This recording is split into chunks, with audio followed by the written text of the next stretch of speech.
Hello, everybody, and welcome to Life with Livestream. Hello. Good morning. I've had too much coffee. You're already all hyped up. Me too, because today we have such an awesome show for you guys. You have no idea.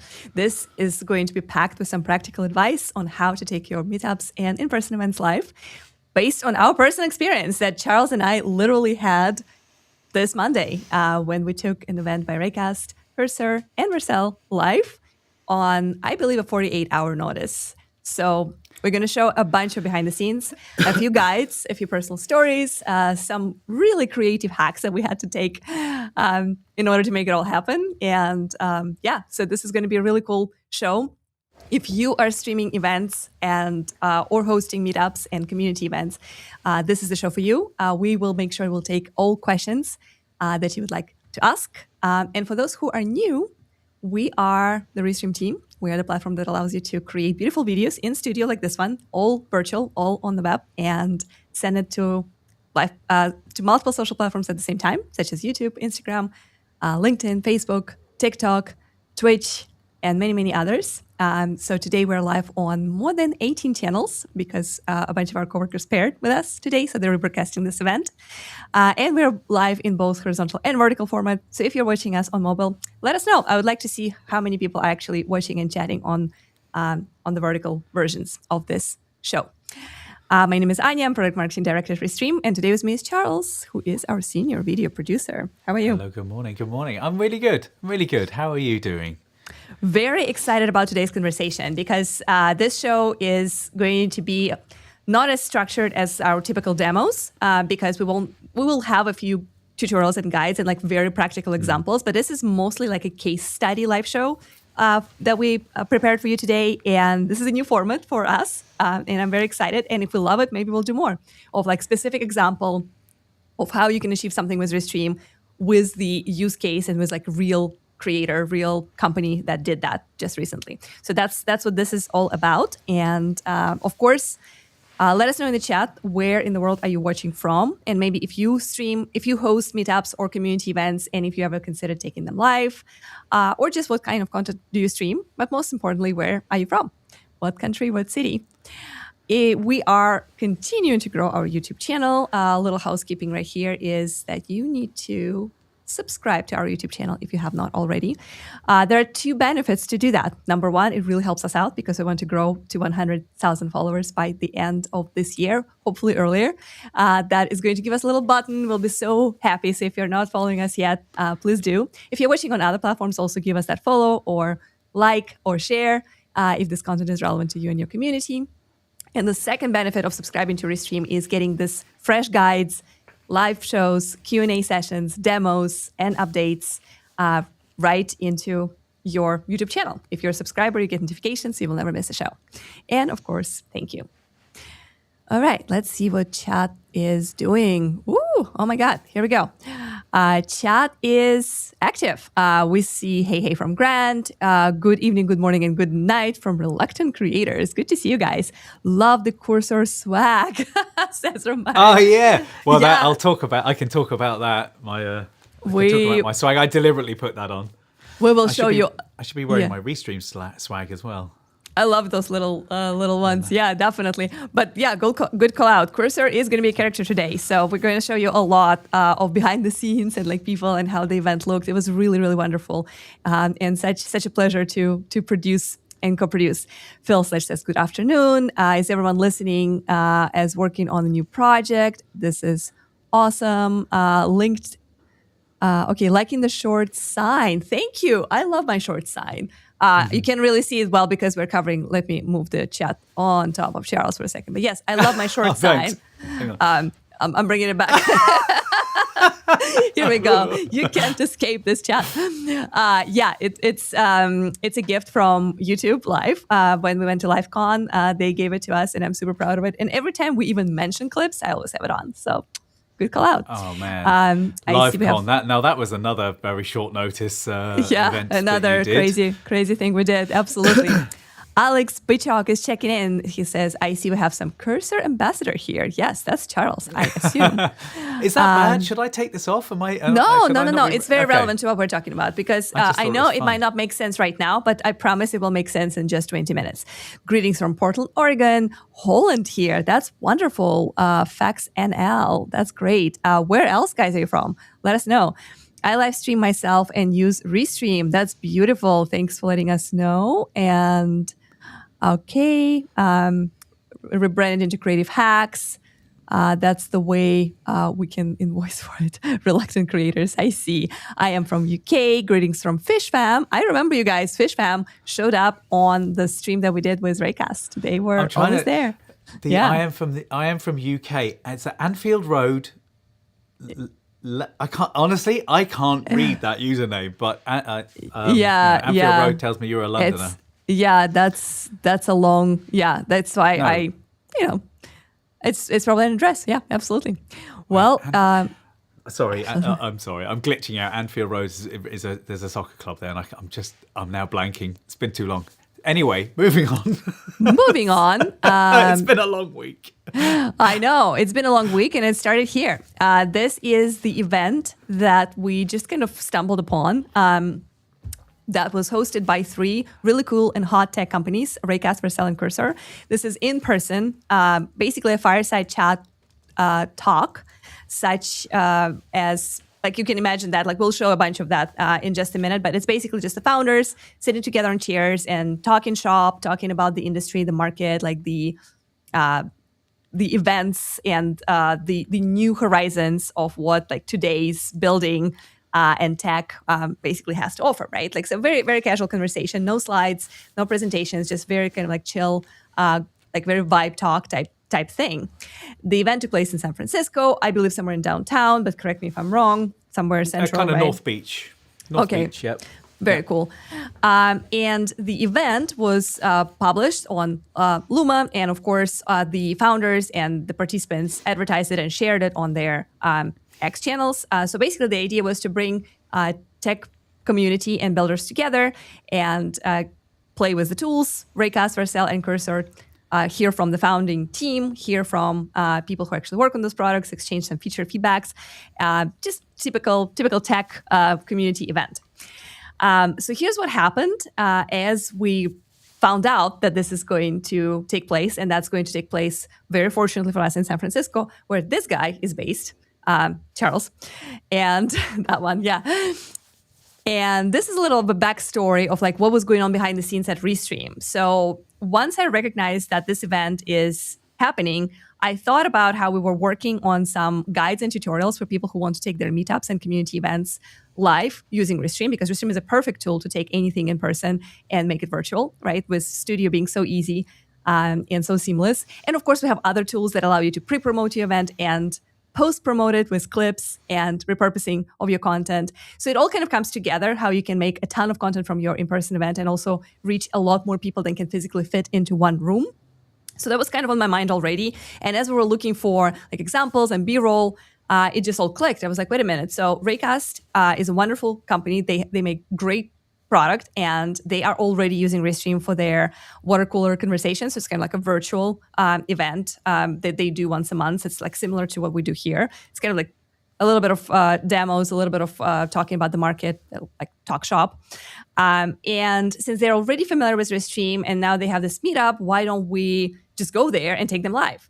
So we messaged them. They were super excited about the idea. They were like, this is awesome. This is great. And then we took this event live. And as a result, as you can see, they shared some feedback. They were like, this was so awesome. I'm so happy we did this. We're so grateful to the crew, which is the Restream crew. And that is basically how one simple idea of illustrating some of our guides turned into a very real, action, something that we ended up doing. And this is what we're sharing today, all the learnings and all the things that we discovered. So we're going to show you a little bit of B-roll of something that Charles filmed as he entered. So basically, we're going from here. This is the moment when we decided that it would be really cool to film, aka take live, the meetup, the in-person event hosted by Raycast, Cursor, and Vercel. And the next thing on Monday is Charles is right there in the building. So we are going to mute this just because the sound is pretty loud. Maybe I'll make it a little bit so you can get a little bit of the ambient. I didn't shoot this for sound. I haven't listened to this. You might catch conversations that we shouldn't be catching. Yeah, just that's fine. Be aware that I should. But yeah, tell us what's going on. Where are we? We are at the event space, which is in North Beach, and I just want to say that So I've done a lot of big events where I have full teams where it's, I'm just producing or just directing even, or, just sort of overseeing. And I think that the idea that we wanted to walk into this, first of all, limited time, limited access to the venue beforehand. You and I think what we're trying to achieve here is to show how simple it is to take your event live and really maximize what you can do for your community and maximize your exposure and get that flywheel going so that each event is building on the next.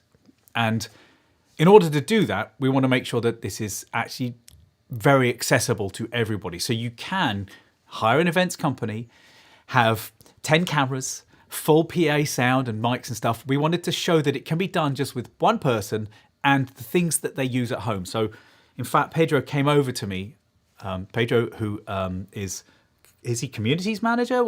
I think he's I think his official title is head of hype, right. Which is like a very very tech title. Perfect guy for that. I think it's content. I think it's content, primarily content, and a little bit of product marketing. So it's like very similar role to what we do in my team. Yeah.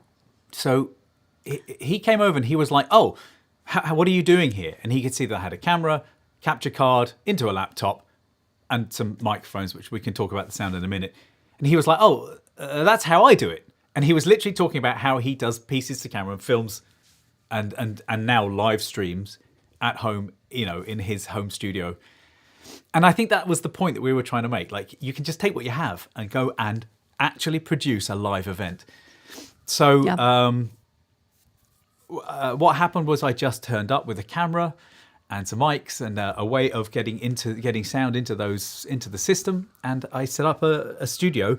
And what was amazing about this was that I then didn't need to do anything more because you were also in the studio 2,000 miles away in Texas. You joined me in the studio, and then you were able to run the live stream. Now, I could have done it myself, but it's always nice to have backup. So I didn't have to think about the Restream studio. I could just make sure that things were running smoothly at the event, and I could go off and shoot stuff that we're seeing here now. So this is to show that the place was empty. Now it's filling up. People are sitting down. You can see that it's an event. It's a genuine event. It's a pretty big one. It's a pretty big one. We'll talk about numbers in a second too. But so this we will definitely, as we transition to the conversation when we talk about actually being live, we're going to talk a little bit about before, during, and then after. But yes, during the event, we will come back to this topic of having somebody on site who can set up the computer, sound, and camera. Those are the only three things that you need. Restream Studio, some kind of camera to capture the video, and some kind of audio to capture the sound. And then you can have a remote producer who is not there at all, who can actually help run the event completely independently without being there. So, which is also not mandatory, right? Like, you can't do everything with the on-site person, or you can do it remotely. So there are different options.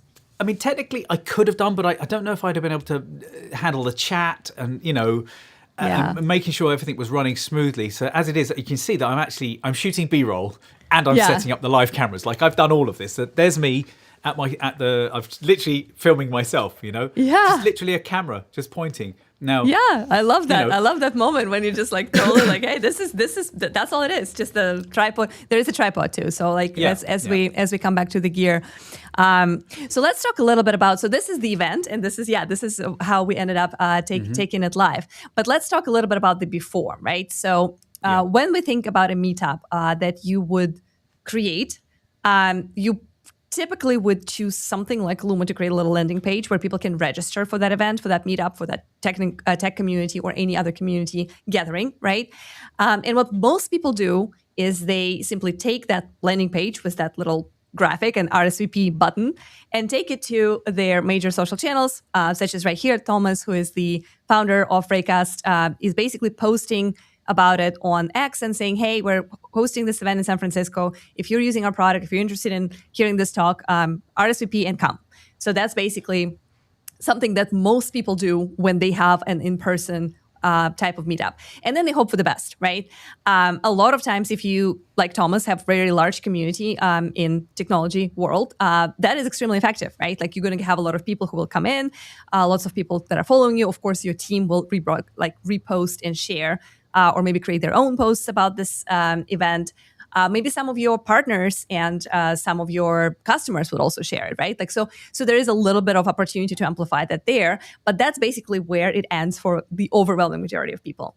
What we're thinking at Restream, what's possible to do even better and to like really fill up that event is to use Restream to pre-promote it. And how I'm thinking about this is like if we had an in-person event here at Restream office, the first thing I would do is I would shoot some kind of a little like sizzle reel, right? Like some kind of like an exciting video that talks about what this event is going to be about, who are the speakers, what are the topics, why it is cool to come and be part of it. If you host meetups and events kind of like at scale, if that happens a lot, so you have similar events from the past, it's super easy to just do like a little time lapse or a little video that features previous events. And what you do next is you basically post the video about it. You can actually schedule it to go live. So it's going to give you a lot more exposure and a lot of recognition. So your channel is going to appear as live. And then you can loop it. So the video continues, like rolling on repeat. And it kind of becomes like an evergreen, always on promotion of something that's coming up in person, which is, of course, a lot more exciting and has way higher potential to attract more people than just one post. So let's see how... It doesn't need to be complicated. Like what you're describing here, I had two cameras at that event. So I had the camera that I was going to use for the live stream, and then I had a second camera that I was shooting B-roll. But that's because you and I are, shooting B-roll for our own purposes, not necessarily for... We weren't shooting the B-roll for a next event. Yeah. Now, there were people there like Stephanie from Raycast who was just shooting stuff on her phone. She was shooting vertically and she was grabbing clips. They are undoubtedly, they are going to use those clips to promote any next event.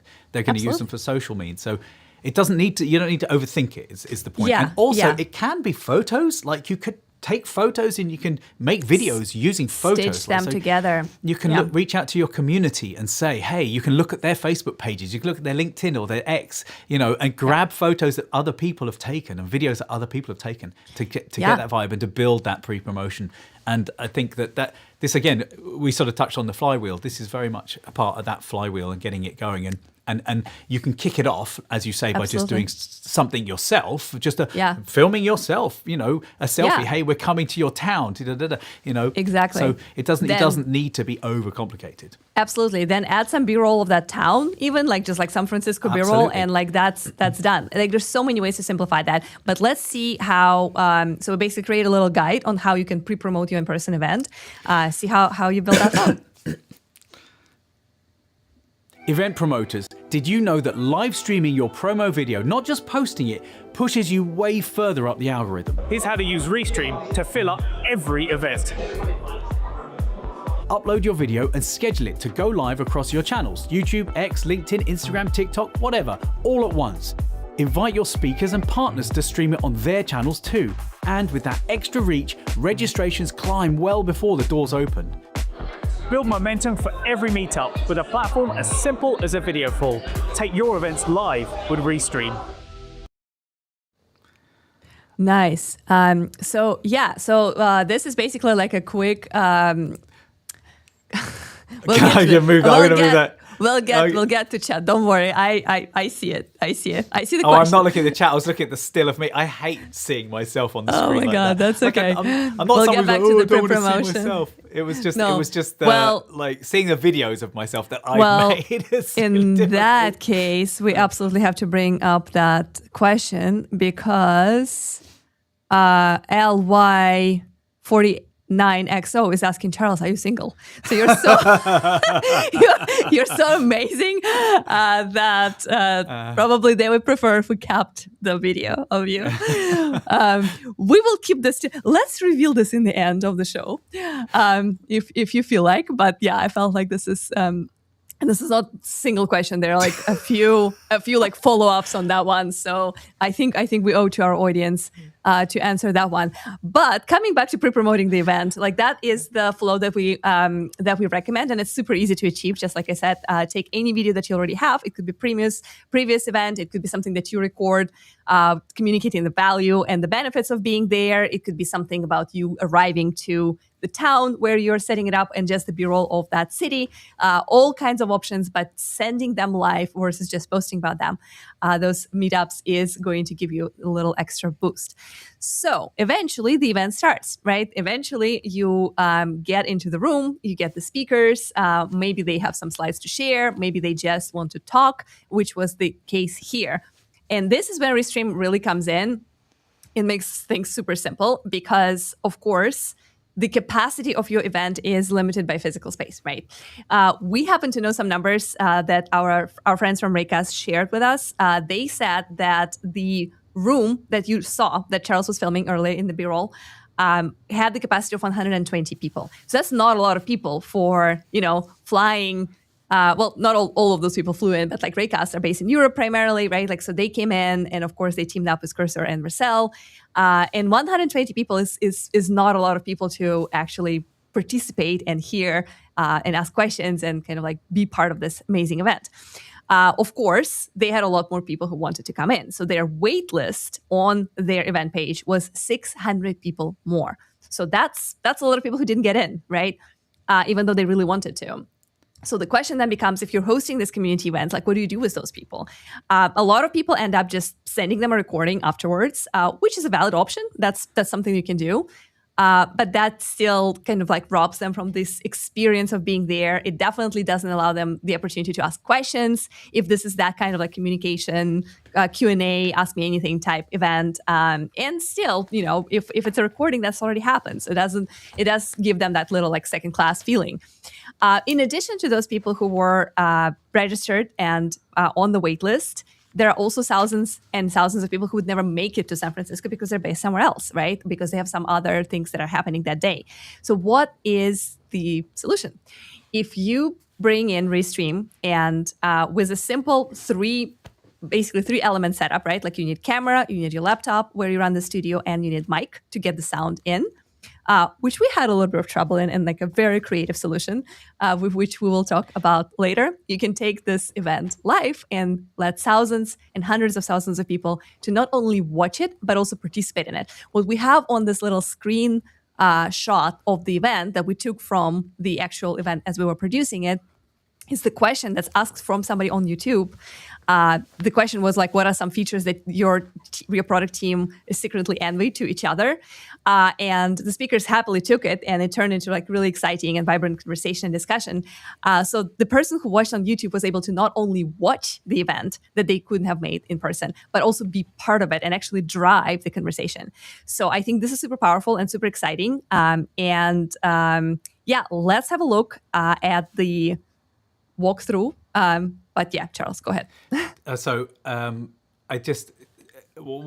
couple of things about this. It's 3 companies. If you don't think that you can pull in all of the people, team up. This is collabs on YouTube are very common. This was a collab, and it exploded, and it means that you're not just again multi-streaming to your channels and to your community. You're double, tripling up, and then not only are those companies, each individual in that company has their own channels. So you can start pairing channels. Like this network is suddenly huge. So it wasn't just the 600 people that couldn't make it into the room. There are now potentially thousands of people that are going to get exposed to your brand and to your message. And you're also building up this fantastic community within the room. Like what was happening in that room at that time, the networking that was happening, it's valuable not just to the companies. Those people there in that space had a fantastic time, and then that vibe of the company, it's just fabulous PR as well. Yeah. So I think that multiplication effect of not just you spinning up the flywheel for your events, but also just the community aspect of it is huge. It's huge. And then in terms of the chat question that or rather the what you was talking about, the chat. The comments, I think that is, I really want to make sure that it's so clear how important that is, that you do use a chat during your event so that people are able to feel like they are there and they are a part of it. It's what makes this whole thing, it's the icing, but it's a very important aspect to building the community. Yes, absolutely. People should feel like they're part of it. They're not just spectators, right? Like they can also do what people who are sitting in those chairs can do. When it's time for Q&A, they can raise their hand. Because that's the whole point of live stream, is it's not a passive experience. It is interactive. So you really, it's really imperative that you actually make that space, have that thought, when can we do this? And so what we did was we pinned those comments. So when those good comments came in, we were pinning them in the studio so that, Anya, you could bring them up when that question was asked, because you're not going to see that person. Therefore, you definitely want to have it on screen. So sorry. No, it was great. Yeah, absolutely. So we're going to watch a quick kind of like summary guide on how we took this event and how you could take your event. Oh, no. It's you again. But then I really want to come back and like reiterate the point of rebroadcasting and pairing, and how events with multiple speakers, with multiple companies, and with multiple community members could really get gigantic if you use this one simple, super affordable and easy feature that Restream offers. So let's see how you could use Restream during the event. Events aren't limited by room capacity, so why are you limiting yours? Here's how one fairly small change can get so much more out of the hard work you've already done. Restream Studio lets you broadcast live everywhere your audience is. YouTube, LinkedIn, X, TikTok, Instagram, all at once. No production team, no complicated setup. Your speakers present from anywhere in the world with easy control of their slides, videos, and notes. Moderate chat, comments, and questions in one place. Add your partners and guests' channels And post short clips while the event is still running. to grab the attention of latecomers. And with 24/7 human support, everything runs smoothly. Build momentum for every event you run with a platform as simple as a video call. Take your event live with Restream.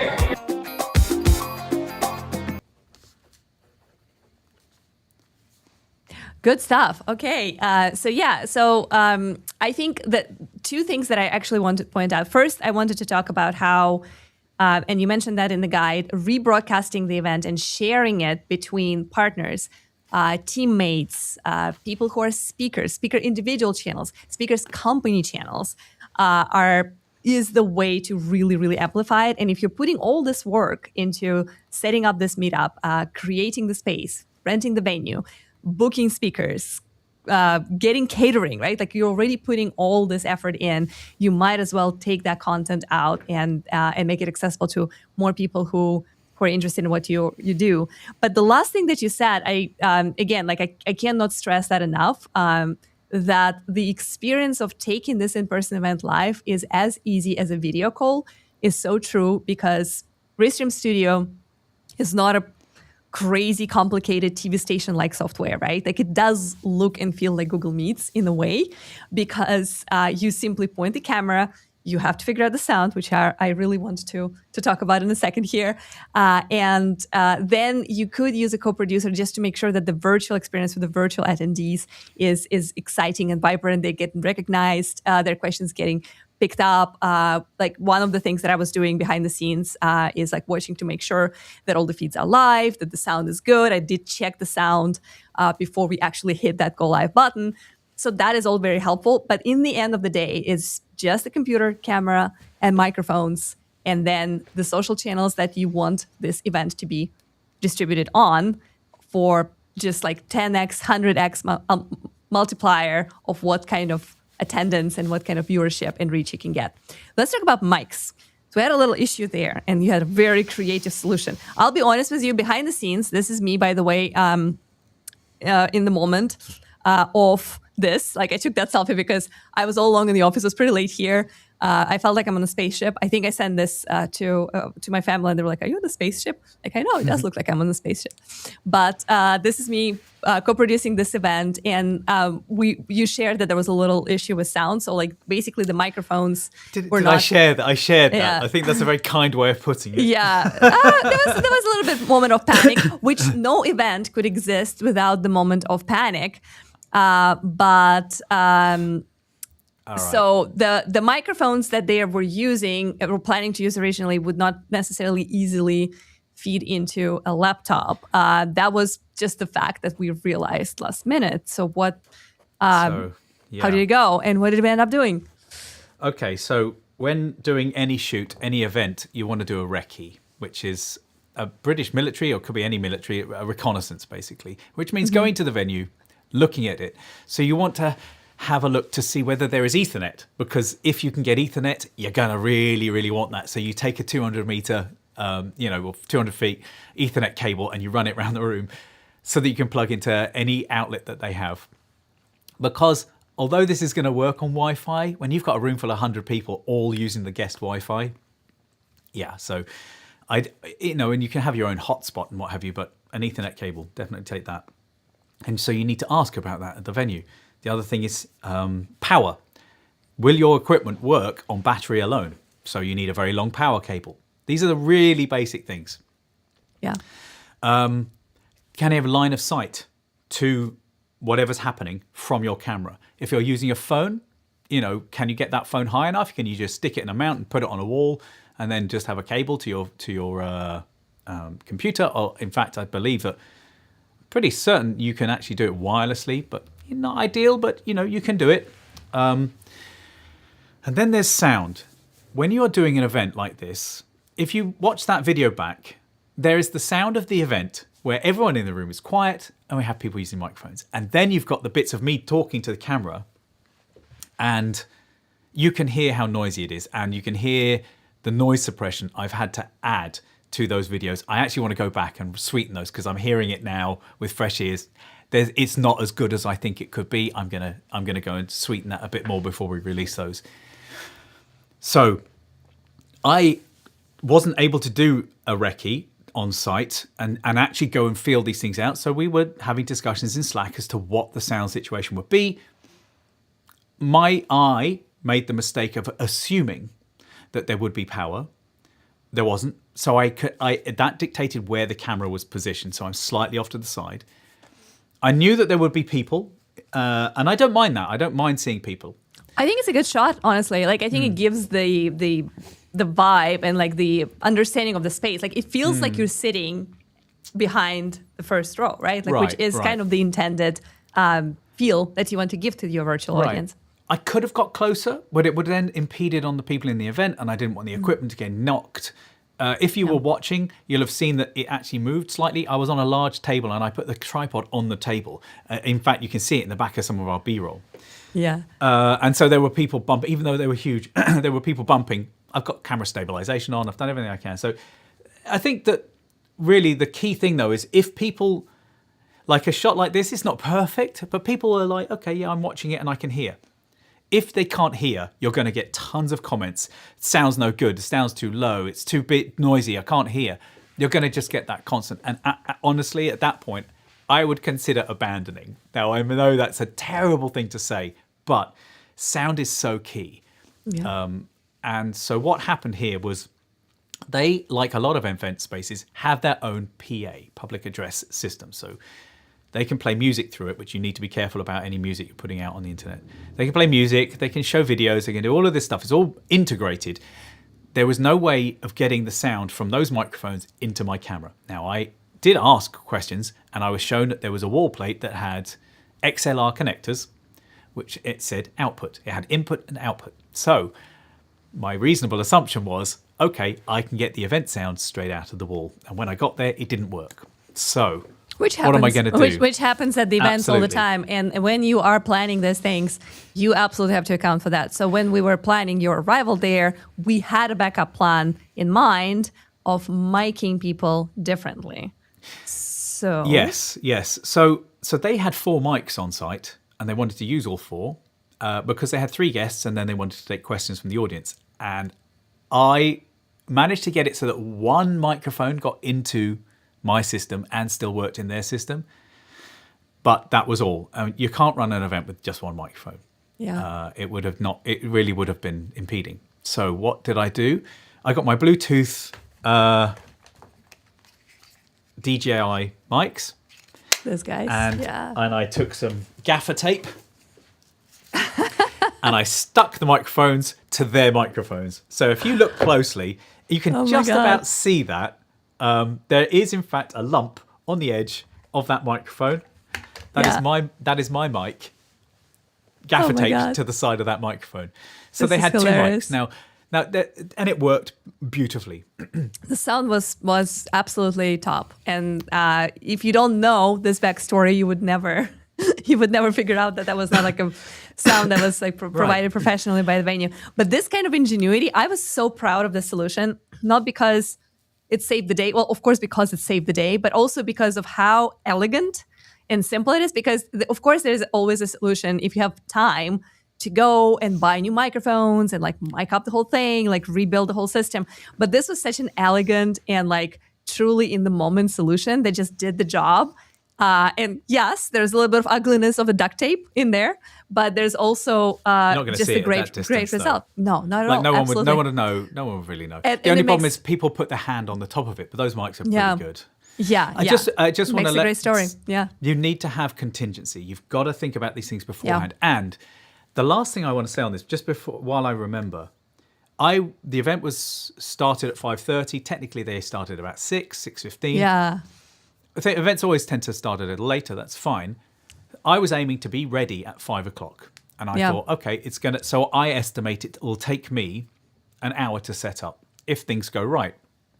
That means you need to be there 2 to 2.5, maybe 3 hours before. Now, why is that? That's because there are things that you think are going to, you don't account for. For instance, when I arrived, I sat in reception for 20 minutes waiting to be collected. That's 20 minutes that I was there.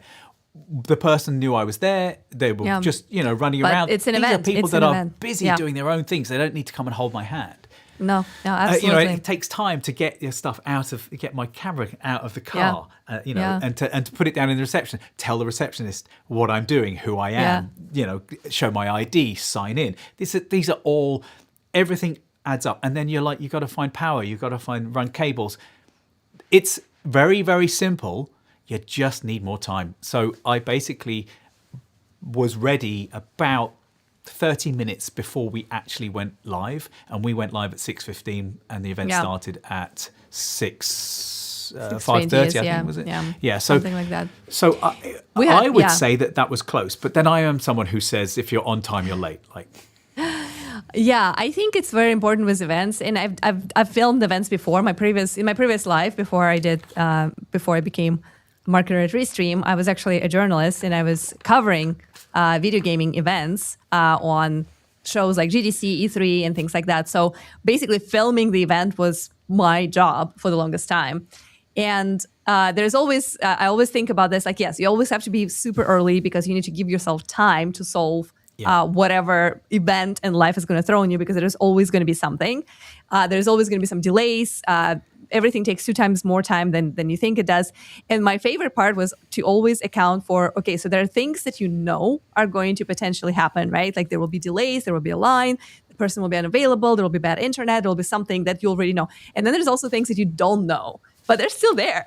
There's like those issues and like surprise, like craziness during the event. And you also need to account for that because the known knowns and the unknown. Yes. Yeah. The things that will slow you down. The known unknowns and the absolutely. Absolutely. And that's why having a behind the scenes producer, like what we did for this one, is a really good idea if you can do that, because then somebody else can just like take the edge of other things that, so you can just focus on the things that are on site that a person with hands and eyes on site can solve, and then everything that can be virtually, remotely done. And also helps to have a second person just being like, okay, well, let's think about it. It's like, how about this? Did we think about that thing? So like that was really cool dynamic for me personally, because I felt like it was, I was like super invested in this. Like I really wanted to make it right. So it was like super exciting thing to do. Love just it. Taking off that cognitive overload, just to know that you were there, and that I could just say, right, that I don't need to think about. I know that's going to be okay, that you can solve that. And the fact that you can solve it remote, offsite, you could have been at home in bed, That's a really, really fantastic thing. And in fact, what I could do even, and I did think about this, is set up a second camera with my phone and just get like a wide shot of the entire room. And then you could have added that second camera and you could have just cut to it every now and again if you wanted to. And I didn't need to do that. Like I could just, once my equipment was running, I could walk away. I didn't walk away. I was monitoring. I was looking at the chat. I was looking for opportunities and I was checking and I was listening to things. And and then I was walking around the room shooting B-roll, and I knew that I could walk away because you were there. So yes, although it's very doable, I could have done the whole thing myself.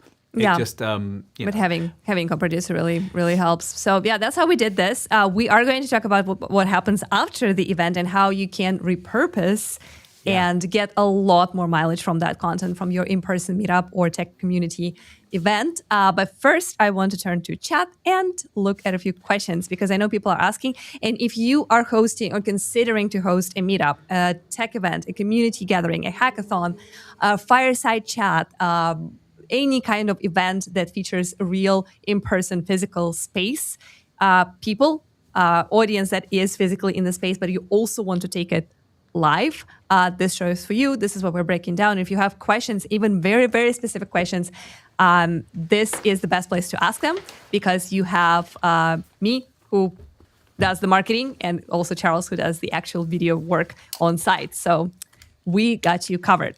Let's see what we have in the chat. Question, I guess, coming from LinkedIn, very easy to use. I guess that's a comment in general about Livestream. This is true, and this is true about events as well, because during events we're aiming to making it very, very easy. So that's the whole goal. All right, what is the next big feature we are cooking? Good question. I would say the next live show that will be dedicated to a new release is going to be related to clips and the new clips editor. So we will show you how to really customize and make the live clips and just clips from your live shows really your own. There are a few new updates there. While the core of the editor is still the same, you can still reframe, trim, caption, stylize, and just kind of like rearrange speakers and rearrange the layouts. But there are some new things about it and how the UX looks. So we're going to be covering that. Another big feature we are working on that is very common request and a lot of people are looking forward to having it is browser source in Studio. I know we talked about this from the early on in this year, and it is actively in the works as our top priority on the roadmap right now. So hopefully we'll be able to talk about that in another couple of weeks. So that's what's cooking. I would love people to suggest what they want for browser source. Like, let us know what you would use browser source for. Let us know what your use case is. Let us know what you would like from us in terms of browser source, because I think it's got really exciting potential, but I think that there are going to be use cases that we haven't thought about. So we won't cover. And there will be use cases that are like super obvious, such as like pulling in like maybe subscribers and like some kind of like overlays that you would use. But let us know what exactly would you like to overlay on Studio as if you had the browser source today. That's a great. I imagine there'll be like polymarket chat, polymarket numbers. Yes. There'll be tickers. There'll be news tickers. Breaking news stuff. There'll be just simple things clocks like and timers. Maybe scoreboards that I imagine there are. But there's going to be stuff. Polls, quizzes. Man. Donations. There's like donations. it does unlock a lot depending on what you do. Registrations, like I don't know, some kind of like trivia stuff. Like there's so many things you can do there. Let us know. What do you mean by registrations? For example, if you have some kind of like a live registration thing, like it's basically anything that you have on the website, you can bring it in and make it an overlay, right? Then show in the studio. So if you have, let's say you're like selling tickets to a concert, for example, and you want to see like the ticket sales or like how many minutes are left before like the sale starts. So even like live sales, even then. Anything that you can show dynamically on any kind of website, you will be able to overlay in Studio. That's what Browser Source does. So there's so many use cases. But yeah, let us know. Yeah, any reactions, anything. So let us know what you are going to use it for. If Browser Source is something that you're looking forward to as well, as excitingly and passionately as we do. A few questions, I guess, in general. I know this is so good. I really love it. I'm so happy that I get to do this for a living. I love it. Yeah. Guided Minds is asking, is it possible to download the footage after from an all-day stream, or is there a limit? So it depends. The answer is always is it depends, right? When you say all day, do you mean something like? Well, events run for days, don't they? So. Right, but is it like a day of event? Is it 5 hours, or is it 24 hours times 5? Right, like so that really depends. In terms of limitations on recording length. It depends on your plan. So if you are, for example, on our professional plan, your one recorded stream is limited to 10 hours. That's a ton of hours. That's a very long day of an event, right? So that should really cover you in terms of, for example, even something like what we showed here with Raycast, right? Like that event lasted for about like 4 hours. If assuming that you started the live stream when people were still gathering and like you live streamed the whole thing, not just the talk, right? It would still be about 4 hours. If your event is more like a conference, then basically on professional plan, you have up to 10 hours for that. We do offer enterprise plan for more. If your events are closer to 24 hours, for whatever reason, you have some kind of like a marathon type situation, that is something that you can unlock by talking to our sales team. But by default, you have 10 hours per stream that you can record and then download. If you're on Pro Plan and if you're on Standard, it is going to be 6 hours. Hopefully that answers your question. I mean, six hours is for any meetup, it should be plenty. For any meetup, it should be plenty. And then you can download it, and then of course, you can repurpose it, which is it? Could you? Yeah, no, I was just wondering whether you could go live and then turn off and go live. Like if you had different, you would want to keep it going, because I think if we had a second set of speakers, like let's say we had the fireside chat in this particular one. If we then had like a keynote, I would have played a video in between. I'd have had something prepped in between, so I'd have kept that live stream going. So. What is like 1 hour, 2 1 hour speeches actually is probably closer to 3 hours worth of content, but that's still it's still way within the limit. The benefit of keeping it all within one stream is because it keeps gaining momentum, right? Like so the platforms will push it up if they see engagement, and you don't want to break it, because then the new stream will basically have to start gaining that momentum and gaining that interest and gaining those chatters. Versus if it continues to go, because then it's going to come in waves and the platforms will push it.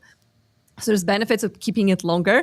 There's also a benefit of URL, right? Like if you're promoting this event and sharing it with people, you want one link. You don't want to send multiple links to people for each section or each panel discussion. So it makes sense to want to have it like as a one thing, 6 hours or 10 hours, even if it's that long. But it is within your limits. And if you need more, it's also an option. Just talk to our sales team. And of course, for the algorithm, you do want it live. You don't want to just record it and then put it out. I mean, you can upload and stream it, but a live event, going live is great for the algorithm. Yeah, absolutely. Great question from Ali here. Any tips on creating interesting scenes with setups like this? I think we're used to managing multiple participant inputs versus scenes in a single camera like this. I think it's a great question if we can come back to the events, right? Like, so how can you utilize scenes to show, to give more life and to give more air to the event? So with this one, because it was super simple, just people sitting on chairs, and we wanted to build the case around this whole thing being simple, we chose to go with literally just 3 scenes. I had only 3 scenes in there, as you can see in my behind the scenes. So one scene was a countdown, because we wanted to hype people up before we started. And we had a few ideas. We ended up with going with a simple countdown saying hey, we're about to start, welcoming people. And then once the countdown was over, we transitioned into that same view, and then speakers took their chairs and started the conversation. And then the last scene was chat highlights. And then a little thank you screen, the same one that we will use in the end of this one when you have an overlay saying thanks for watching. So basically 4 scenes. there is an opportunity to create much more. For example, if your speakers are showing some kind of a demo or sharing slides or sharing videos, I would definitely recommend creating a special scene when you have that slide, that source, right, that information, and then additionally you have the speaker on the side. I do see option for creating scenes with layout similar to what we have right now. If you have a speaker who is on stage and then you have maybe a remote speaker who is joining virtually. So then the two-way layout like this one would be really good even for in-person events. What else? Can you think of any other scenes that you would utilize to? Let's say someone's got a slide deck. Yeah. And you're at the event and you actually came up with this solution. We were thinking if someone's going to start showing slides at this event and I'm not able to tap into their system and get like an HDMI cable through a capture card, and then into my system to bring it in as a second camera, you were like, well, no, you just put the deck on your computer so that when they change slide, you change slide. So set up a scene with any slide decks that are going to be used, and then you can just click through as they click through. I think that was a great idea. If you are using more than one camera, then of course you can send out like an RTMP feed and set up multiple cameras into like a black magic box, or if you've got a professional system, you can have a full studio feed from a professional switcher and then coming through, and you have sound desks and everything, and that can all just go straight into a capture card. The beauty is, of course, that Restream itself only needs a laptop. And then if really good things to have, as we sort of spoke about, would be to have things to go in between. So whether it's just a slide, if let's say you have a switch between speakers and you don't have any videos pre-prepped, you haven't had any time, just cut to the wide angle shot of the room and have the sound of the room of people chatting. Or if that's music. Not appropriate, take that sound out, play some music. You've got music in the studio. So visual interest is always important. I think that bringing up any supporting materials, stills, images, graphics, videos, anything like that. And as we were doing, we showed B-roll while we were chatting. Now, the B-roll wasn't specific to what we were talking about. It's just a vibe. It just gives you a feel for what I was experiencing in that room as I was at that event. And I think that so in terms of scenes, which was the question, you tailor the scenes to what you have and to what the event is. But part of your pre-preparation is to think about those scenes and to think about what materials you have. And sometimes less is more. Just a simple, at the end of our streams, we have thanks for watching. Yeah. And, that would be a wonderful thing. Just thanks for watching. And then, show the wide shot of people milling around. Yeah, you basically already answered, but it's a really nice segue to the reluctant creators question. Instead of breaking the stream, what would be nice to interrupt the recording during lunch? You'll still have the stream going, but you don't have to. You could suspend the recording. This is actually very true because our recordings do have an option to pause. You can pause the recording if you want, if you are trying to show something that is clearly a filler, and then you can resume it. I really love this comment, so thank you so much for bringing this up. But yes, like you said, for breaks and conversations and kind of like in between times, B-roll that you captured earlier, if you have the opportunity and bandwidth to like quickly edit it and like put it in studio, is a great opportunity. Showing something that you prepared earlier is also good. And for those people who are running those community events, not necessarily like the 3 tech companies that we featured today, but maybe you have sponsors, maybe you have supporters, maybe you have folks who are who have their own like sponsored message or their ad or their promotional videos, and those are really great opportunities to kind of like integrate into the taking the in-person event live by mentioning the sponsors and some videos about their products. So that's another way to kind of like break things. And you don't have to have one countdown. You could have more countdowns. So let's say you prepare a countdown that's leading into the next speaker. And that countdown can be whatever you want. It can be a video. It can be a promo. It can be, you could actually just have graphics up on screen of who your sponsors are, of who the next speaker is, and then a countdown timer. And those countdowns can be, they can be hours long, right? You can have them whatever you want. So if you have a break of 15 minutes between each speaker, make a 15-minute countdown. Have a creative countdown. And you don't have to stay there for like it gives people, they know they can go out and put the kettle on if they were in England, or get their Nespresso pods going if they're here in the US. But it gives them that time, and of course that countdown, you can always come out of that countdown early if need be. Yeah, absolutely. So reluctant creators also guessed your trick. You attached a Rode wireless to their microphone. It was not Rode, but it was exactly. Let me. So here, look. I saw that question coming up. Yeah. So what I had at that time, I rented this camera. This is a FX2, and I have this top mount. So I was going to have the sound come into these XLRs at the top here at line level, but it didn't. That plan was scuppered. So what I did was, I have this little device that has my DJI mics, and because I thought about this, I had two cameras that are both made in the Sony ecosystem, and I brought this one in, and I knew that this would there's an adapter, but I knew that this would work on both my cameras.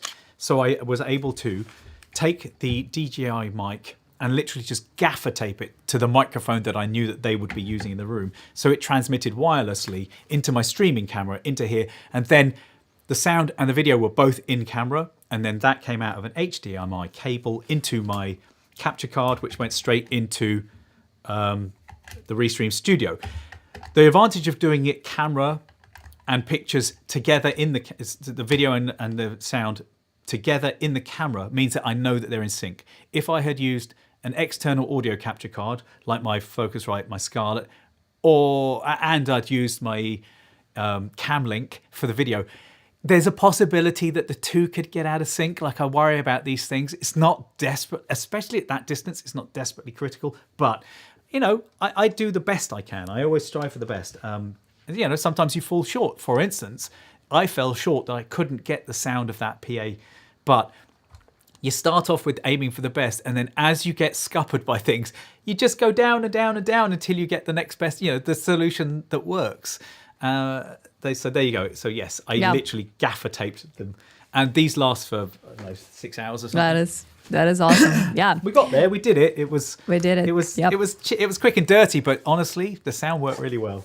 It did. It sounded great. And if you haven't seen that event, it is on our YouTube and on our X, so you can go back and kind of check it out. It did work really well. And their event was so pretty, says Lawson on X. It's true. They had great venue and very good vibe. And I'm so happy that we were able to take this live and create this little case study around this, and hopefully inspire you to take yours.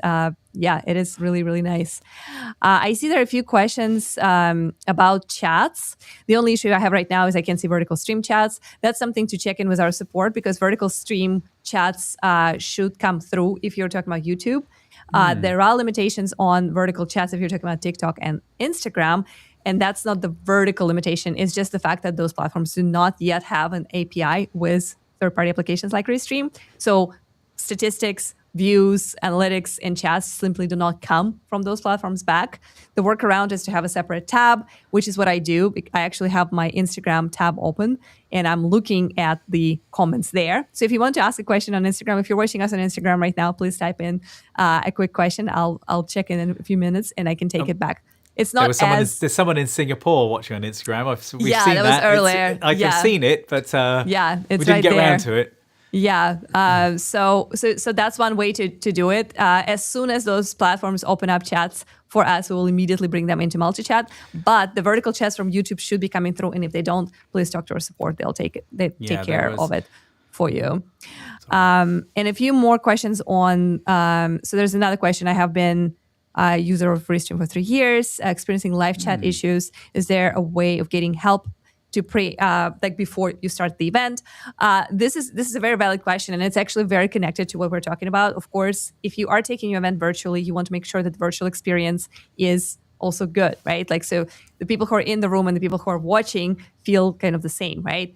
The best way to do it is to test it. Our technical support is 24/7. So if you reach out to our live chat, you can actually start a test stream from studio into your channel. It's not going to be that event. You want to wait for that event that you scheduled to start when you're ready. But you can start a little test stream. You can even make it unlisted. unless it actually won't let you test the chat. So it should be open. And you can ask one of our support reps to just jump in and send you a few messages. Maybe you can ask somebody from your team to do it. So the best way to make sure that it works is to test. The second best thing, if you're starting the event and you're experiencing some kind of an issue, again, reach out to our 24/7 support. They're responding within minutes, and they are prioritizing people who are saying, hey, we have a technical issue with the live stream that's happening right now. So you get help first. And of course, there are a few creative ways. Let me know in the chat if you want me to share them. I don't want to bore everyone else with like the very detailed options of what you can do. If you can see chats on the end platform, but they're not coming through to Restream chat. I had that experience many, many years ago, one time only. It was one time in my life.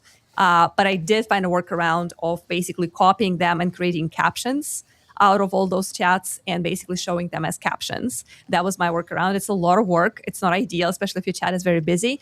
But that is one thing you can do if nothing else works and you absolutely have to show those chats on screen. So that would be my suggestion. But number one, test. Number two, talk to support if you're live. And number three, potentially do that workaround. One of the things, Charles, you and I talked about, if we were not sure if the microphone would be good enough to capture like the questions from the real audience, we wanted to actually guide the speakers to repeat the question. Like that was one of the solutions that also recommended. Like if we did not need that because the second microphone that was distributed between people who were asking questions was working well. But potentially you can just say, hey, whenever someone asks a question, just repeat the gist of it before you answer. And that allows you to also avoid that kind of like audio or like this context thing. Yeah, absolutely.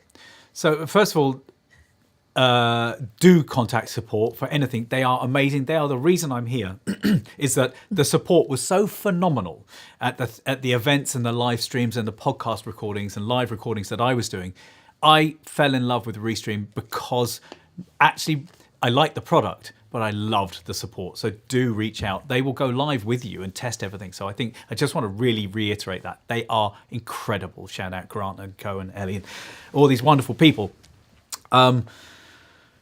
When you are taking audience questions and when you are using microphones at an event, there are a couple of things that will really help you out. First of all, the fewer microphones, actually the better. The reason being, when someone's got a microphone, they talk, and you don't necessarily want people, I've got a mic here and I talk too much, right? You don't necessarily want people to have control of the microphone, particularly an audience member. So really good working practice is to have microphones that are shared, because it's like people know that they can only talk and only be heard when they are holding that talking stick. Yeah. So you need to have a moderator that absolutely has their own I called it a talking stick. Anyway, I love it. You need to have a host or a moderator that has their own dedicated, so they can actually communicate with you and the whole room. Okay, everyone, let's have a listen. Settle down, whatever. They are the master of ceremony. And then you have a microphone that is either shared between guests, or if you can manage having each guest have one microphone, that's great. People do weird things with microphones. They hold them on the top. They hold them at the bottom. They hold them too low. The more microphones you have in the room, the more you have to contend with how to control those microphones. And so that's a sort of rule. The other thing is, if you're taking audience questions, again, have that question repeated by the person answering or by the moderator, so that practice. You know you've understood. Yeah. But also, not everyone in your room has English as a first language, or is asking, so it could be that someone's not understood the question on the panel. So if the moderator repeats that, the person on the panel gets a little bit of extra time to think about it. They get to digest it. It's really good working practice. And then on the live stream, if you can show that question on the live stream, again, perfect. So people that weren't there at the beginning, if they've missed it or they weren't listening. And then in terms of microphone in the room, if you can have a mic runner, amazing, because what that mic runner does is they look around the room, people put their hand up, they'll ask a question, they'll go 1, 2, 3, and they let people know what number they are, so they're not all fighting for it. They know you've seen them, they've recognized. So you then hand that microphone to that first person, they ask their question, and then you grab that mic back, because if you don't take it back, they will keep talking, they will ask for, just one more follow-up question. And a lot of people don't answer a question, they give a huge long story. Yeah. And then at the end they go, and what do you think? Right? So again, you need to be able to pull that microphone from them, and you start reaching It's like playing the music at the Oscars. You start reaching for that mic. You give them a cue. Stop talking. Let other people have a turn. So because I've just had the floor, you'll notice I've just kept talking. I've done it. I've literally done it just now. So case in point. All right. I see some questions here. Is this pre-recorded? I feel like it is pre-recorded. It is not pre-recorded, and that's why we're able to see your question highlighted and call you out on this. Are you able to see this chat messages? Is from Desi. Also, do you have like otters? Are those otters or beavers around you? I love that. So yeah, are you able to see this chat message? We are, and you are welcome to ask any other questions because this is absolutely not pre-recorded at all. You guys love your style. This is great to hear. There was another question about colorizing the super chats. This feature is in the works right now. We are going to bring it in. I believe we're already testing it internally, so that's coming very soon. I'm not sure about pop-up video or animation in the chat, but they will be marked separately so you know exactly who is super chatting so you can acknowledge them as they deserve to be acknowledged. That's amazing. Comment from Max. I think that's our Max from email. You guys are great hosts. Any tips for easing guests into the conversation at the start of the show, especially for in-person events? Yeah, that's a good one. Do you have any ideas of how, like, because usually in-person events, speakers are kind of seasoned. Like they're most of the time ready to talk. But when there are cameras pointed at them and they know that now this is not just in this room, it's also going live. It's also going to stay on the internet forever. I would say, maybe there's something that you would recommend. Yeah, actually, there are a couple of things. First of all, I think that if the AV team, anyone that's running AV, is actually physically chats to and lets people know what's happening, particularly a host or any speakers, give them the run of show, give them the timings, let them know what's going to happen. Forewarned is forearmed. If people know what to expect, here's what's going to happen. At 6:15, you're going to hear some music. We'll bring the house lights down. The music will start. Then you'll see me wave at you. That's your cue to walk on stage. The best thing to do is to welcome everyone, thank them for being there, thank everyone for setting up the event, and then you can move into your first piece. Give people a structure, let them know what's going to happen, and that will help them feel more at ease. And if you make a personal connection with anyone that has to be on stage, and let them know I'm here to help you, just that. It's huge. That's a personal connection, because in-person events are in person. You got to put the person in person. Yeah, absolutely. I love it. Great tip. There's a comment from Instagram. Sorry, and communication. How are we communicating with each other? Establish your lines of communication, whether it's I'm going to wave at you or get me on Slack, or this is the WhatsApp group, or we're using messengers like you need to know where to go, because when you're in the middle of it, it's pretty chaotic. Yeah, I can totally see that. If you have more than one guest, you have lots of things you need a run of show, and you need to tell people here's what's going to happen at these times. Yeah. So I want to make sure that we take a question from Instagram, because I just said, like, if you cannot take since Instagram questions are not coming through to our chat, you can just copy it and paste it as a caption. And this is exactly what we did. So it does not show up as Instagram, but this question came from Instagram, and would love to acknowledge that. So the viewer says, love the setup. How do you get the screen set up? The screen setup. I'm not sure. What do we think? Are we talking about events here, and like how would I get the screen? Yeah, like the screen at the event into the studio, or this screen set up? Yeah, like let's imagine that folks right here were not only doing the talk, but they also had some slides or some screen share to share. What would you do? What's your quick pro tip on this one before we talk about repurposing? Ideally, you have two laptops. One will be doing whatever it is that needs to be shown at the event, and then the output of that can be sent to both the screens at the event and into the Restream studio. Alternatively, as we touched on earlier, you could have both things. You have a laptop, or you have the event screens, and then you have a duplicate of whatever it is going to be shown, and you put those into your scenes in the Restream studio. But using a capture card, they're like $10. You don't have to go for the Cam Link, Elgato 4K Cam Link that are $60, $100, I think maybe for these capture cards. I have a few. I also have one that's, like I said, it was like $10, and it's perfectly fine for this kind of thing.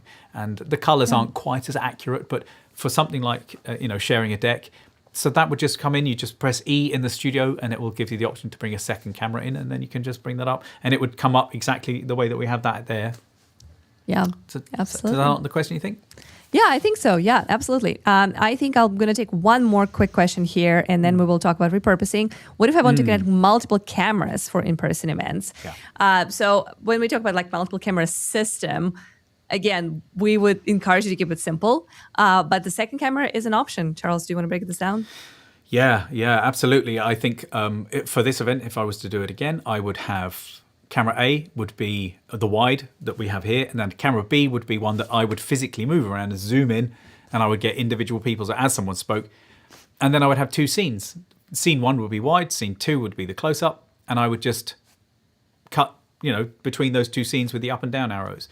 The alternative would be to have something like a Blackmagic switcher, which are relatively inexpensive, and that would have the two cameras would feed into that, and then that would be the capture card itself, and that would feed into the Restream Studio as a camera, and then you can just cut between those cameras manually. That would be great. And that's how you could use scenes. You could create one camera, assign one camera to one scene, and then assign another camera to another scene, and then just switching between those scenes would be your switcher within Studio. Yeah, alternatively, you would have an external box to do it, like a Blackmagic box or something like that. There are several. But if you don't have that, just use extra camera feature and create two scenes, and that's going to be very simple. And then you can just literally up and down, So live and what comes after? What comes after the event is over is arguably the most important part. Because yes, some people will make it to the event. Some people will watch it live. But then what? There's so much great content that you already created there because speakers probably shared some great insights. There were great questions. There were like this kind of like vibe shots of the B-roll that you hopefully captured as well. What can you do with all that? Let's see a quick demo of what you can do with after the event. Oh, it's me again. It ties into this great question from Elizabeth. She's saying, love watching Charles, watch Charles. So let's do it. Let's just do that. One meetup, weeks of content. Here's how to get huge value from every event you host when you take it live. With Restream, every keynote, panel, fireside chat, and unexpected meme-worthy moment is pure marketing gold. Splash live clips all over your socials whilst the event is still happening, with even more clips ready when you wrap. These are your best moments captured automatically, ready to schedule and share. Honestly, that's just a start. Every presentation becomes blog posts, podcasts, and social content of every kind, continuing to delight your speakers, sponsors, and community long after the meetup ends. One event, building momentum to the next through weeks of content with a platform as simple as a video call. Take your next event live with Restream. So this is not again. Not again. No, I think this is a really good reminder of the power of clipping, because we mentioned live clips during the event that could be instrumental in attracting the attention to the virtual version of it, and of course, giving people online the idea to join the next event in person if you're doing those at scale. Live clipping is super powerful, and actually, this is something that we're doing right now. So if you're watching this show on X or YouTube or LinkedIn, we are posting live clips from this event. I do believe that we had a few batches that already posted, so you can just simply go to Restream page or Restream YouTube channel and go to Shorts, and you will see the clips from the event that is happening right now with a link inviting you to come back to the full show. This is a great tactic because you capture completely different feeds, completely different scrolling traffic, basically, and you're bringing those people into your event. Very, very powerful. Absolutely must do. However, they give people at the event a chance to actually repost for you. I'm at this event. Look how cool I am. Exactly. Yeah, exactly. And they're super shareable because they're short, they're easy, they're bite-sized, they're very, very, very effective. But even after the live clips, after the event is over, there is still a ton of material that you could reuse. So the two major ways to use clips is, of course, to do recaps. So basically capture really interesting highlights, insights, best questions, fun moments, like meme-worthy stuff that you can just basically repurpose as your marketing, as your social, as your recap, as your ads, potentially, even if you want to boost and put some budget behind them. So that is the true goal that every in-person event provides for you, is that it's just a ton of content that's already cool, that's already filmed, that's already curated, that you can then repurpose into those short verticals. And another thing is that those clips can become, again, pre-promotion for your next event. So it basically closes the loop of like the full cycle of how you film the event, you repurpose the clips, and then those clips also become that pre-promotion for the next event, which will also be filmed and create new clips too. And then that cycle can be kind of never ending. So this is a moment that I captured from basically the behind the scenes of Raycast dashboard, right? Like as they were live, I was clipping from that clipping project, and I was like looking at what was going on and picking the best moments. And I just want to show you one of those clips so you can see how they look. This is actually the clip that was captured during the live show. We could have posted it while we were still live. And of course, we share it with the Raycast Cursor and Versal team. So they might be using that as recaps and hopefully as promotions for future events. So let's have a look. The beauty of this clip is that it was a question that was taken from live, that YouTube question that somebody asked. It was taken by the speakers, and then they commented on it. And that became this 1 minute little clip. Let's have a look. What's one feature from the other team's product that you secretly envy? Maybe I'll start with this one. I envy the fact that Raycast is at the desktop level, at the OS. You know, a lot of things that we at Versal do are web-bound. And so they rely on a URL, they rely on being in the web. But, you know, I love the native APIs. You know, I love being able to do native voice dictation. I love the glass look. I love being able to have rounded corners on Windows, you know. So I do envy the native feel that Raycast can bring. I love Versal preview links. And then I love like all the extensions in Raycast. That's what makes it magical. I'm a heavy cursor user. I mean, I spent $6,000 last month on usage. You're welcome. The preview links are good. I feel like a preview link just makes code available to other people just visually. So it just presents the same thing. An engineer reads the code and understands it. But if you have a marketing team, the code is like nonsense. And so you want to have the visual preview and want to have them evolved. So I think those are... So yeah, so that's basically, I think there are two things that this little demo does here. One, it kind of like gives you the feel of like how the audio and like the overall event looked from this clip. You don't have to go back and watch the whole stream, right? Like you can kind of envision what was going on there.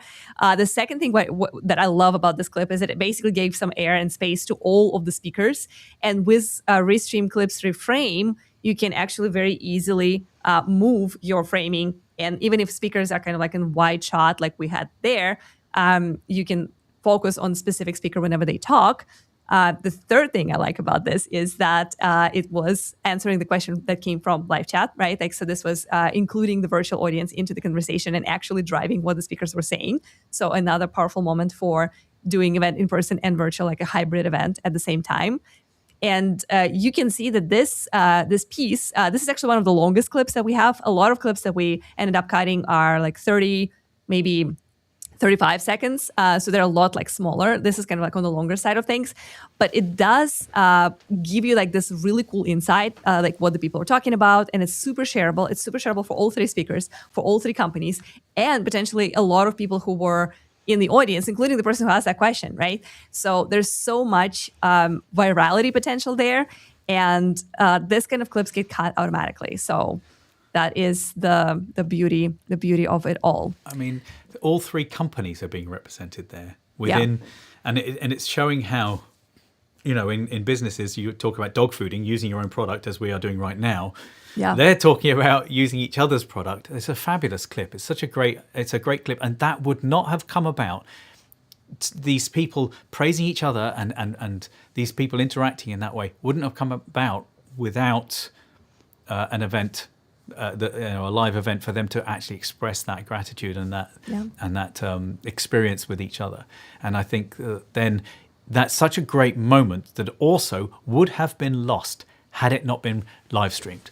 That would not exist, and we wouldn't be able to share in that, and we wouldn't, and so therefore, it's good for us as a consumer to see that and to get a vibe for those companies, because you want to like the people who you're giving money to, right? As a customer, and I think that's so valuable for them as a company and as a brand to be putting that out into the world. I think that this is it's a good choice of yours to choose this particular clip. Oh, it's amazing. And yeah, I think it just truly represents of what's possible. We also have a quick quote here from Pedro, who we mentioned in the beginning. He's at Raycast. He's at Hype. So product marketing, content. And this is something that he gave you. This quote is what he gave you verbally, right? So we typed it up. But that's what he said. Okay, this is two quotes. He came up to me and he was like, "This looks so good," and then we had a conversation. And then at the end of that conversation, he was like, "I'm really glad we could do this. There were so many people that couldn't make it to the event." Or, I wrote it to you at the time. I was like, "Look at this, it's great." And he really genuinely did say this to me. And this is true because a lot of people wouldn't have been part of this event, including the person who asked the question. And of course, the taking it live was the breakthrough. And hopefully, in the future, we'll see more in-person events from tech communities being taken live and hopefully repurposed into clips. And the value there for everyone involved is just so great. So follow up to this, he actually looked at what I was doing and he was like, "How are you doing this?" And he looked at the camera. He was like, and then he looked down and I said, "Yeah, it's just the camera. It's just coming into this Elgato capture card." He was like, "Oh, that's what I do." Yeah. Like in his studios. And so I was like, "That's the point, setup. Dude. It's just the same stuff. It's so easy." Same setup, yeah. And another thing that I think is interesting is that a lot of people who run meetups, hackathons, events, and all this community in-person gatherings almost always at least consider to record it for the future, right? So the idea of bringing a computer or bringing a camera and a tripod is pretty much on everyone's mind if you are planning an event. So, let's capture it. And it's literally anything, even if it's arts. Like I have a friend who is an actress in like local just community theater here in Austin, Texas, and they capture every performance. So like they bring the camera anyway. So all you need to add to this to take it live is a laptop and audio, right? Of course, if you're having like a bunch of different people on the stage, that's a little bit more complicated. But if you have one speaker, keynote, or even a fireside chat with 2-3 speakers, as we just showed, it's pretty simple. We are sort of very specifically talking about corporate stuff, but this could be your kid's soccer game. This could be a religious gathering. This could be, this could be a ticketed event. Like, I went to the San Francisco Opera not so long ago, and there were virtual tickets that you could buy. Like this is all events. Any event that people would want to attend, you can make it live, and it doesn't have to be complicated. Yeah, absolutely. So I'm super excited. We are going to take a few more questions from the community right now from our live chat. So if you had any last questions about Restream in general or how to take your meetup or event live, now is the time. We'll be wrapping up in just about 5 minutes. So this is the last chance to do it. All the videos and all the guides that we shared today will be published shortly. So be on the lookout for that on our YouTube and X and LinkedIn. But this is your last chance to ask a few questions. And I'm going to take a few that we marked earlier that we didn't have a chance to address just yet. I love this one because it's praise. I have high expectations of Restream. It's my favorite for streaming and I always use it. So this is really cool. And you should have high expectations from Restream for your in-person events or for your virtual stuff, because this is the bar that we're thriving to reach. And if we are not getting you there, call us out. Talk to our support, request features, tell us what we can do better, because this is definitely where we stand when it comes to expectations. We want to meet the highest that you have. Absolutely. I've said I'm at this company because of the support, but I had to reach out to the support. Yeah. Totally. And then what happened was what really sold me even more on the company. That's so awesome. I love hearing that because I was part of it. Well, it was you, wasn't it? Part of it. Just a small That's part. the thing I'm not saying, is that it Yeah. was you that was on the other end of the support. I was at like, that I'm going to time. jump into this thing because it's important, because we all care. Because sometimes you might reach out to support and you might get me because I just got involved and I was like, hey, I really want to solve this for this creator. So like, let me just like really dive in. When you stream and other platform messages appear, is there a way that you guys can work on removing the Restream relay info? So basically, if you're responding from Restream Studio on some platforms, it's like your response appears as Restream, I believe, or if you're relaying chats from one platform to another. So there's a feature called chat relay, right? Like, so if you want to show your X comments, for example, on YouTube, you can enable that, but then they will appear from Restream because it's just how API works. It is a very technical limitation because we've heard this request for years and years and years. Right now, there's no like clear and simple solution to it, but we do have this on our radar and we're thinking about this. So thanks for calling, for flagging this again. I actually will bring this up to our technical team and see if there are any kind of like, if there's any progress on that one. But yeah, it is just a technical limitation of how API works right now. So it's not the decision from us that we like deliberately push the branding. It's just how the platforms allow us when we relay those chats. They basically allow an API partner, which is Restream, to relay it versus your own brand or your own channels, if that makes sense, from what I understand. And of course, this explanation is not very technical. I am that marketer that they talked about who like thinks code is crazy. So, but I will bring this up to our product team because, absolutely. There is a question about how does Restream plugin compares to Adium. There are a few things that are very similar. So it is also free. It is connected to OBS. The main benefit of our plugin is because we are connected with a lot more channels. We have partnership with TikTok, so you can actually stream directly to TikTok. We have options to stream to way more channels and destinations. So that is one like major benefit for the OBS plugin. And I'm not super familiar how Atom works, like in detail, but I think in terms of like how you set it up, it's very similar. And another thing that we offer that is arguably even better is that you can also do vertical and horizontal streaming at the same time from Studio, which is a lot easier than OBS. For those people who do not know how to use encoders, they could go live from their browser-based Studio and appear on platforms in vertical format without any effort, without any setup at all. And the beauty of our Studio version is that we automatically adjust layouts. So if you're watching us on YouTube right now, for example, there's a horizontal version where Chelsea and I are sitting next to each other, and there's a vertical version where we're staggered. I'm actually going to, because I really like to show this. Let me do a little screenshot smile. So I am going to get this image into the studio, maybe. While you do that, so one of the other things is that, this is a browser-based system.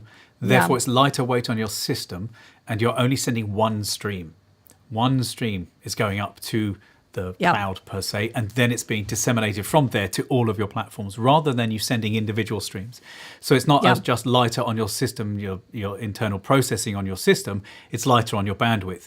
Therefore, you can do things like saving some of that bandwidth for local recordings. And so you can have your clean camera feeds recorded independently. And then you can then re-edit afterwards if you need to do a cut down or you're creating a podcast. I used to do a podcast where we would record live and then I would edit afterwards. And Restream will record each camera and each participant individually, and then you can export that, and it comes with an XML which will just drop straight into your video editor, and then you get individual tracks. Everything you've used in the studio is all placed on your timeline perfectly, and then you can start editing from there, cutting to individual cameras if need be. Yeah, And absolutely. there's the layouts. And this is the view of layouts if you are in Studio. So the bandwidth thing is applicable to Studio. If you're using OBS plugin, it's still going to use some extra system from you. Similar to any other plugin that's on OBS. But if you're using Studio, all the load is going through our servers. It's all in the cloud, so no extra load on the system. And then you get this great option to not worry about how to look good on vertical feeds because we automatically adjust it. And when you change the layouts, it adjusts as well So this is super mad. I'm not going to take a screenshot of that because it's going to be the same The screenshot. Yeah, but I'm seeing right now that in vertical mode, it's actually again changed. So now we're not staggered, but we have like the big screenshot and then us under. So that's pretty cool that it is all like thought through and adjusting automatically. So if you don't have if you don't want a lot of like processing time of your own brain of how to arrange all this and how to make it work, Studio Vertical version is going to be your jam. I love that. All right. So I think this is a wrap. There's one more Super Cheerio. I think that's Visna. I love that. Hi. No questions, just a hi from me. Great show. We'll rewatch. Yes, and we will share a ton of clips and little highlights from that. So thank you so much for stopping by and saying hello. It's really good to see you. Awesome. All right. So I think we are going to basically wrap it up here. I am going to very quickly tease our next conversation. We are going to talk more about pictures of me. Thanks. more pictures of you. I asked Romario to create like a nice little visual of how the new Clips editor is going to look. And of course, he picked the star, the person who everyone wants to see in there, and found the moment of you. So we are going to talk about that in detail. I am not 100% sure yet if this is going to be next Wednesday or the Wednesday after, because they're still ironing out a few details with the editor. So it is possible that the next one is going to be just Ask Me Anything without like prepared content. So everything about your questions. But it's either the next one or the one after. We are going to really dive into editing your clips. So the clips and highlights that we talked about as your superpower of repurposing after any in-person event. We will show you exactly how you can make them your own, how to customize them, how to make them beautiful, how to edit them in real time if you're using live clipping. All of that with Product Manager of Clips, Romario, right here on all Restream channels. All right, I think that is it. So that's the wrap, and I am super excited to. Any comments or suggestions, or you can always get in contact and make sure you tell us ideas. Restream.io. Let us know things that you want if you do have specific questions about that, about things like the relay chat and things like that. Go and get that subject sort of boosted up, and it will be more likely to be looked at. And Restream really does react to things that the community wants. Yeah, I actually saw there was a comment from Instagram originally, and I see that it got relayed into YouTube. So I'll highlight it here first. Does Restream have any NDI developments coming on the platform? And there's also that same question appearing on YouTube. So I guess it got transferred. I did see that comment. So we, to the best of my knowledge, this is not our priority right now. But these are the kind of questions that we take during Ask Me Anything. So if our next show is going to be Ask Me Anything and live Q&A primarily, we will go into details with that. We do invite developers as well sometimes for Ask Me Anything, so that would be a great question for them. But I do want to highlight it because I want to make sure that makes it to our transcript so we can actually... that actually could be useful for events. You know what? Yeah. An NDI feed from could be actually quite useful for events.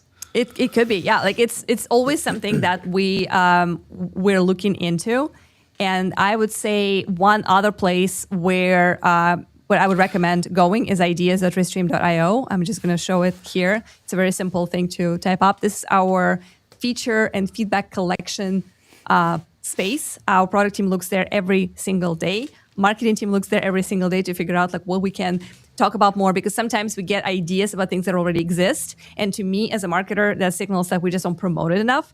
Some ideas are things that are already on the roadmap that helps us to prioritize that. Some ideas are not on the roadmap yet. So that's an opportunity for you to let us know that this is something that's valuable and important to you. And then we can assess, prioritize, and hopefully build it for you. So ideas.restream.io is something we definitely recommend you to visit and to check out. And with that in mind, NDI, just very quickly, NDI is sending images over basically a network, an Ethernet connection.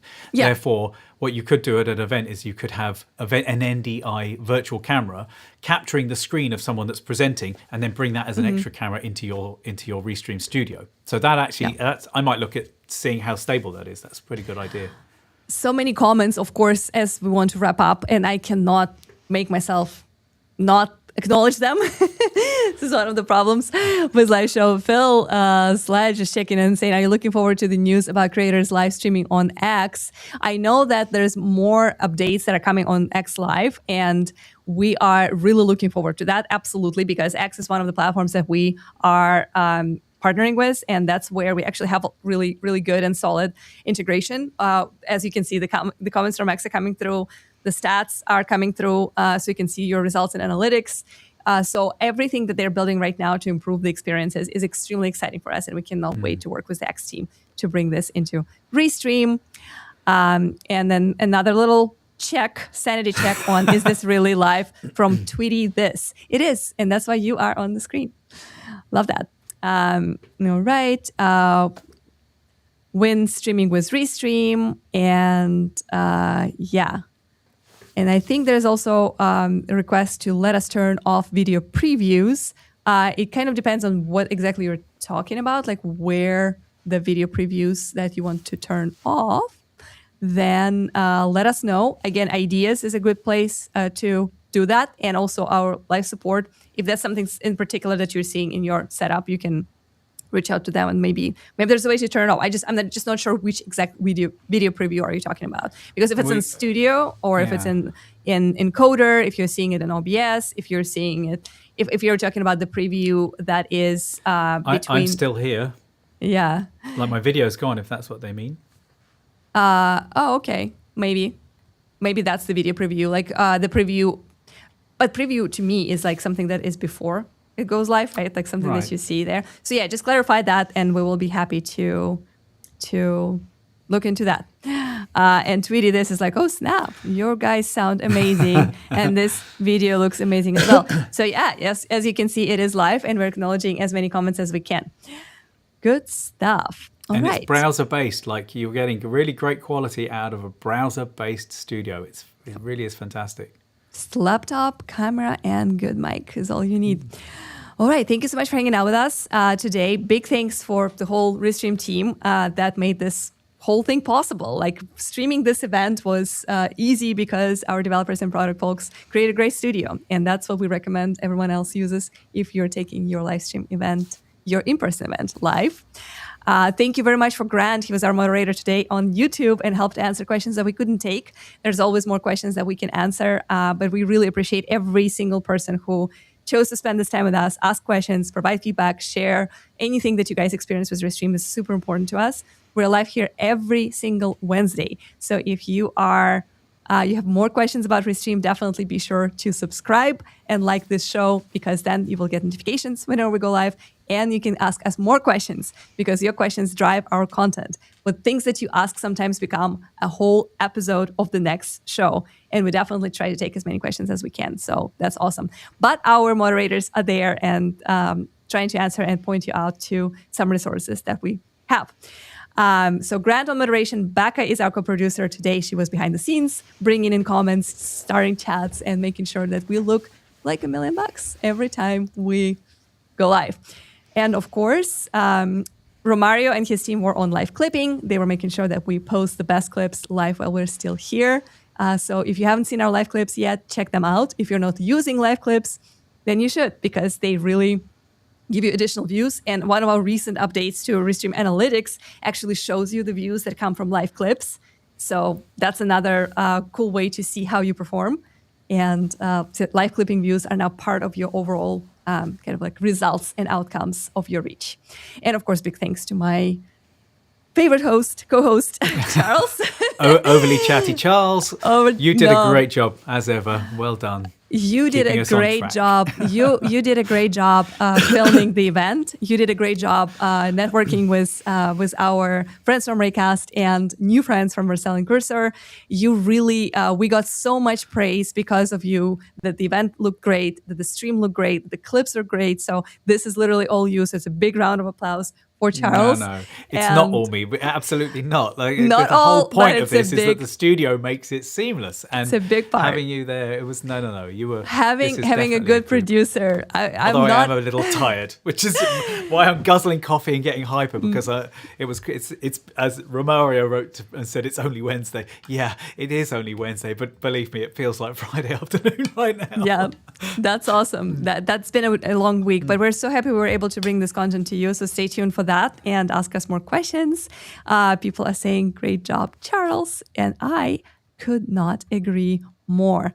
And with that in mind, thank you, everybody, and see you next Wednesday. I'm going to send you some hearts, but first, let's get us to our thank you screen.